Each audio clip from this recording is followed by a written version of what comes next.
Ary izao zavatra rehetra izao na izay any an-danitra na izay ety ambonin'ny tany sy any ambanin'ny tany dia reko samy nanao hoe ho an'ilay mipetraka eo ambony seza fiandrianana sy ho an'ny zanak'ondry ny saotra sy ny haja sy ny voninahitra ary ny fanjakana mandrakizay mandrakizay.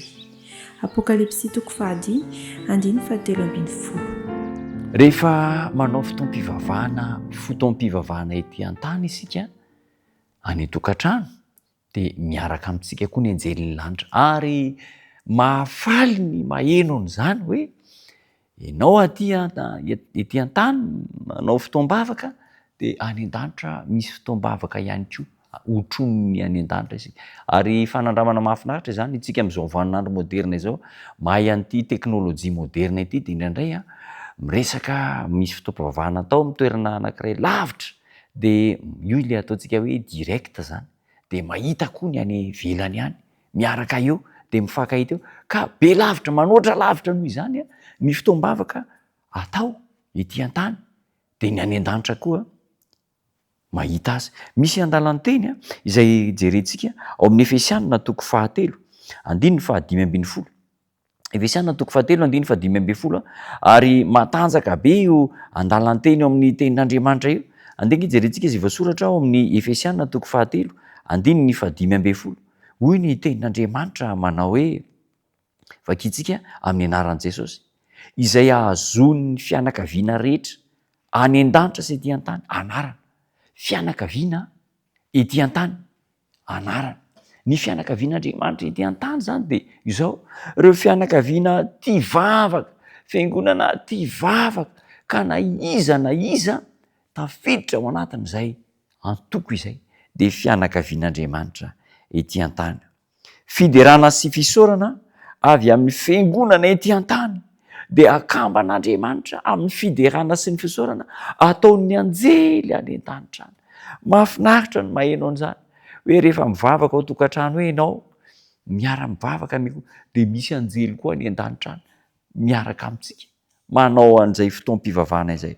Misy vavolombelona mangina be dia be izay miamina mifanahy tsirairay avy izay mivelona sy miaina araka ny sitrapon'Andriamanitra. Ary ireo anjely dia tsy mamela velively an'ireo zanan'ireo fianakaviana ety an-tany mba ho alaim-panahy ka ho remby ny fahavalo dia ho resy ny fankamonana. Tsy hamelona an'izany ny anjely fa anisy hery matanjaka.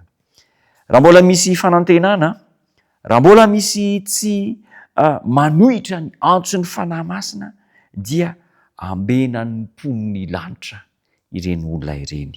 Ary ny endrika Kristy izay vita tefy ao am-pontsika dia hitaratra isan'andro eo amin'ilay toetra ny fiainana andavanandro satria maneho ilay mpamonjy ny tenantsika isan'andro amin'ny manodidina antsika isika.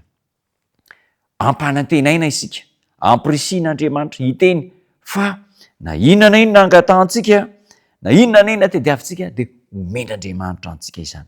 Ary rehefa mandinika ny soratra masina isan'andro isika dia eo anilantsika ny fanahy masina misolo tena antsika manoloana an' Jesosy Kristy.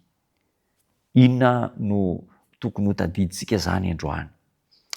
Miara-miankohoka amintsika ny anjely any an-danitra, miara-mivavaka amintsika ny lanitra manontolo ary miray tafaray amin'ny fiangonana any an-danitra isika rehefa miara-mivavaka dia ilay fiangonana ety an-tany.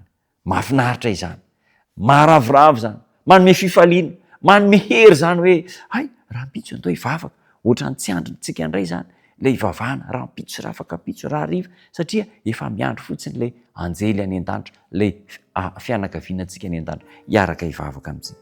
Tanterao zany fa fitahiana ho antsika tsirairay avy andeha hiaraka hivavaka isika.